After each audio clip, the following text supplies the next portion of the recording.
নমস্কাৰ এই মুহূৰ্তৰ ডাঙৰ খবৰ আজি অন্ত পৰিব প্ৰথম পৰ্যায়ৰ নিৰ্বাচনী প্ৰচাৰ আৰু প্ৰথম পৰ্যায়ৰ নিৰ্বাচনী প্ৰচাৰ অন্ত পৰাৰ প্ৰাক মুহূৰ্তত দেখিবলৈ পোৱা গৈছে ডিব্ৰুগড় চহৰ কপাই তুলিলে আম আদমি পাৰ্টি ডিব্ৰুগড় চহৰৰ মাছমজিয়াত আম আদমি পাৰ্টিৰ বিশাল বাইক ৰেলী স্বতঃস্ফূৰ্তভাৱে আম আদমি পাৰ্টিৰ প্ৰাৰ্থী মনোজ ধানোৱাৰ সমৰ্থনত ওলাই আহিছে সৰ্বসাধাৰণ জনতা প্ৰতিকূল বতৰকো নেওচি ধাৰাখাৰ বৰষুণকো নেওচি স্বতঃস্ফূৰ্তভাৱে ওলাই আহিছে জনতা সকলোৰে মুখে মুখে কেৱল মাত্ৰ এটাই নাম গুঞ্জৰিত হৈছে ডিব্ৰুগড়ৰ আকাশে বতাহে কেৱল মাত্ৰ এটাই নাম হেয়া হৈছে আম আদমি পাৰ্টিৰ প্ৰাৰ্থী মনোজ ধানোৱাৰ এতিয়া ৰাইজৰ প্ৰথম পছন্দ সৰ্বানন্দ সোণোৱাল নহয় ৰাইজৰ প্ৰথম পছন্দৰ প্ৰাৰ্থী হৈছে মনোজ ধানোৱাৰ ৰাইজে সংকল্প লৈছে যে এবাৰ ডিব্ৰুগড় লোকসভা সমষ্টিৰ পৰা মনোজ ধানোৱাৰক জয়ী কৰোৱাই আমি দিল্লীলৈ পঠিয়াম এই মুহূৰ্তত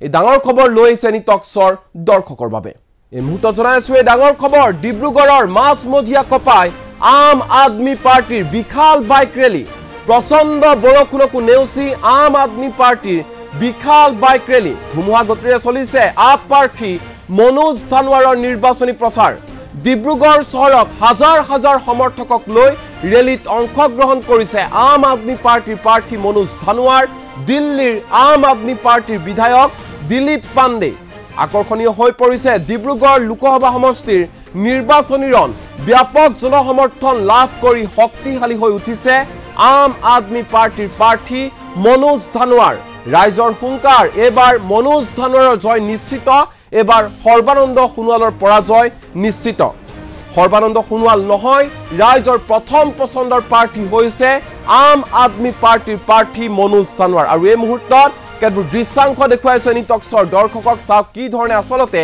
ডিব্ৰুগড় চহৰৰ মাছমজিয়াত এনেধৰণে আম আদমি পাৰ্টিয়ে বিশাল বাইক ৰেলী উলিয়াইছে মনোজ ধানোৱাৰৰ সমৰ্থনত এই ধৰণে স্বতঃস্ফূৰ্তভাৱে ওলাই আহিছে জনতা সমান্তৰালকৈ আম আদমি পাৰ্টিৰ যিসকল কাৰ্যকৰ্তা আছে তেওঁলোকে দিনে ৰাতি এনেধৰণে মনোজ ধানোৱাৰৰ হৈ নিৰ্বাচনী প্ৰচাৰ চলাই গৈছে আৰু যিহেতু আজি অন্ত পৰিব প্ৰথম পৰ্যায়ৰ নিৰ্বাচনী প্ৰচাৰ অন্ত পৰাৰ প্ৰাক মুহূৰ্তত এনেধৰণে ডিব্ৰুগড় চহৰ কপাই তুলিলে আম আদমি পাৰ্টিয়ে ডিব্ৰুগড়ৰ আকাশে বতাহে গুঞ্জৰিত হৈছে কেৱল মাত্ৰ আম আদমি পাৰ্টি আৰু আম আদমি পাৰ্টিৰ প্ৰাৰ্থী মনোজ ধানোৱাৰৰ নাম এই মুহূৰ্তত এই দৃশ্যসমূহ দেখুৱাইছে নিটক্সৰ দৰ্শকক আৰু কেইবাটাও মন্তব্য আমাৰ লগত আছে আম আদমি পাৰ্টিৰ প্ৰাৰ্থী মনোজ ধানোৱাৰ আৰু দিল্লীৰ আপৰ বিধায়ক দিলীপ পাণ্ডেৰ ভাষ্য আমাৰ লগত আছে চাওক কি কৈছে তেওঁলোকে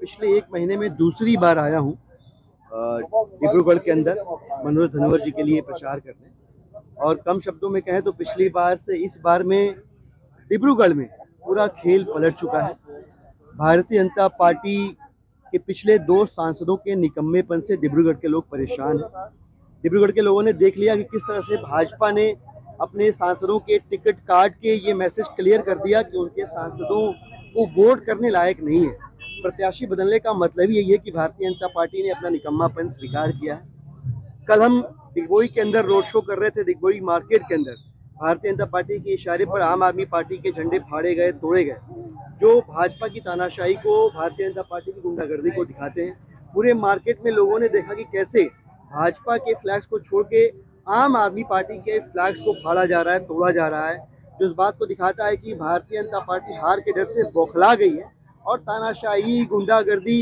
से चुनाव जीतने की कोशिश कर रही है, जैसा कि देश के बाकी हिस्सों में कर रही है। देश के बाकी हिस्सों में भी भाजपा ईडी सीबीआई का इस्तेमाल करके विपक्ष की आवाज़ को दबाने की कोशिश कर रही है। वह 2024 का चुनाव ED CBI police income tax के दम पे लड़ना चाहती है। दिल्ली और देश की और डिब्रूगढ़ की जनता ने अपना मन बना लिया है कि भाजपा की तानाशाही और गुंडागर्दी का जवाब वो वोट से देंगे।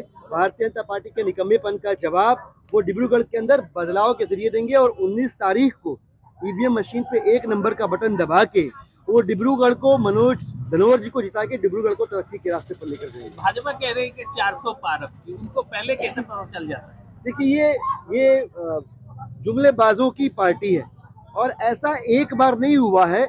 आंकड़े देखेंगे तो 13 बार भारतीय जनता पार्टी ने ऐसे फर्जी आंकड़े दिए हैं। अभी मिजोरम आपके बगल में है, वहां पे चुनाव हुआ, भारतीय जनता पार्टी ने वहां पे नारा दिया 21 पार, आया कितना? 1 सीट आया। दिल्ली के अंदर भारतीय जनता पार्टी आई, 70 सीटें हैं, भाजपा ने नारा दिया 45 पार, आई कितनी? 8 सीटें।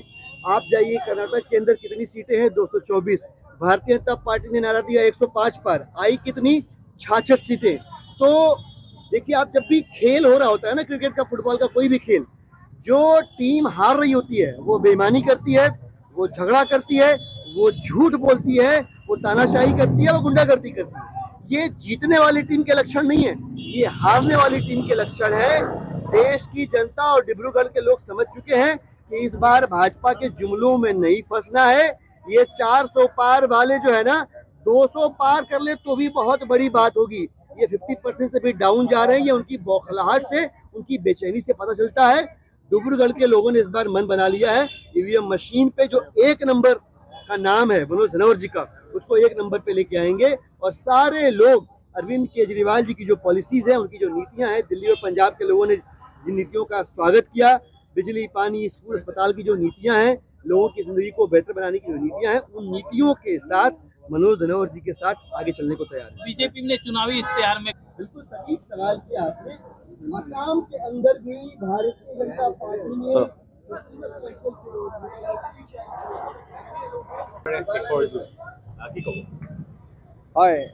আজি গধূলি 5টালৈকে সময় আছে।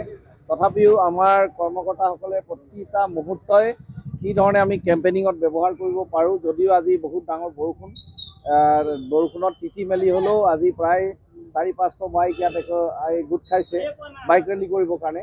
তেখেতলোকৰ উৎসাহ বৰষুণেও কমাই দিব পৰা নাই। আমি আশাবাদী যে আগন্তুক দিনত এটা ভাল ফলাফল পাবলৈ গৈ আছে। প্ৰত্যাহ্বান বেছি হ'ব বাগিচাত নে আন অঞ্চলত? ডিব্ৰুগড় সমষ্টি না, প্ৰত্যাহ্বানটো চবতে আছে, সেইটো আমি নাই বুলি নকওঁ। আৰু বিৰোধীক আমি কেতিয়াও দুৰ্বল বুলিতো নাভাবোৱে, তেওঁলোকেও যথেষ্ট কষ্ট কৰি আছে। কিন্তু কেম্পেইনিং আমি যি ধৰণে কৰি আগবাঢ়ি আছোঁ, নতুন নতুন জেগাত সোমাবলৈ পাৰিছোঁ, ৰাইজে আমাক আঁকোৱালি লৈছে, এটা আণ্ডাৰ কাৰেণ্ট চলি আছে। এই আণ্ডাৰ কাৰেণ্টটো হঠাতে আপোনালোকে 19 তাৰিখে গধূলিলৈকে একেবাৰে স্পষ্ট ইংগিতত দেখা পাব। দীঘলীয়া এটা সময় কাৰ্যসূচী আপুনি ল'লে, বাগিচা কাৰ হ'ব? লুৰিণজ্যোতি গগৈ, মনোজ ধানোৱাৰৰ নে সৰ্বানন্দ সোণোৱাল? নাই, বাগিচা আমাৰ চবৰে হয়। অসমখন যিহেতু আমাৰ চবৰে, বাগিচাখনো চবৰে হ'ব লাগিব। প্ৰভাৱ কাৰ বেছি? প্ৰভাৱটো চাওক, আম আদমি পাৰ্টিৰ কৰ্মকৰ্তা হিচাপে, এজন কেণ্ডিডেট হিচাপেতো মই নিজৰ কথা কমেই। নিশ্চিতভাৱে কেৱল বাগিচা বুলি নহয়, চহৰৰ কথা কওক, গাঁৱৰ কথা কওক, চবতে আম আদমি পাৰ্টি সাংঘাতিক ধৰণে বিয়পি গৈছে। ৰাইজৰ মনে মনে আহি গৈছে। চাইলেণ্ট ভোটিং হ'ব। আপোনালোকে 19 তাৰিখে গধূলিলৈকে তাৰ একদম স্পষ্ট ইংগিত পাব। আম আদমি পাৰ্টি আপুনি কৈছিলে যে আম আদমি পাৰ্টি ঘৰে ঘৰে গৈ মানুহৰ খবৰ লোৱাৰ পিছতে অসম চৰকাৰে এতিয়া আকৌ অৰুণোদয় স্কিমটো দিছে। আপোনালোকে আমি আমাৰ মুখ্যমন্ত্ৰী ডাঙৰীয়াক ধন্যবাদ দিছোঁ আৰু মোদী ডাঙৰীয়াকো ধন্যবাদ দিছোঁ যদি তেখেতৰ আশীৰ্বাদত হৈছে। কিন্তু 10 বছৰ লাগিলে তেখেতলোকক এই ফৰ্মখন বিলাবলৈ।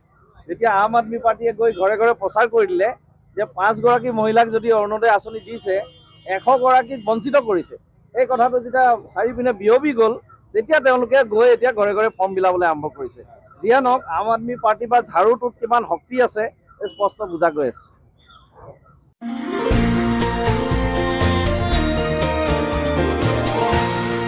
এনিটক্স, সোঁতৰ বিপৰীতে ৰাইজৰ স্বাৰ্থত।